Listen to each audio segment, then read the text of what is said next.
Pour ce qui est ensuite du Rwanda, d'abord il faut nommer les choses. Enfin, du Rwanda et de la RDC et des questions que vous avez évoquées. Je disais, il faut nommer les choses. Nous assistons dans l'est du Congo à une régression inacceptable. L'offensive en cours de la milice M23, sous sanction du Conseil de sécurité, est une guerre qui nous ramène 10 ans en arrière.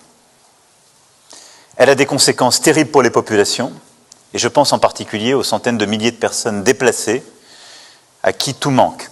Et la capitale de la région, Goma, est menacée. La première urgence est humanitaire et nous y travaillons avec nos partenaires européens. Et j'ai eu à plusieurs reprises et le président Tshisekedi et le président Kagame sur ce sujet. Je voudrais ensuite rappeler 2 principes fondamentaux.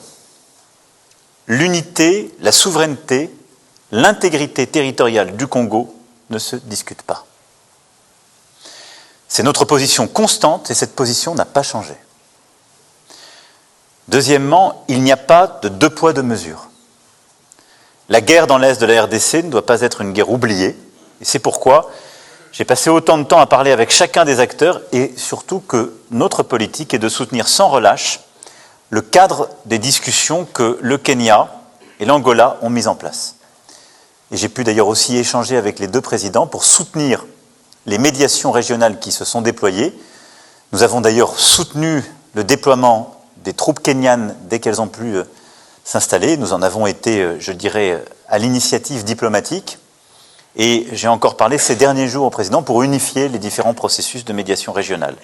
Je reste convaincu que la réponse doit être collective et c'est précisément le sens des entretiens que j'aurai aussi avec mes homologues avant de venir à Kinshasa.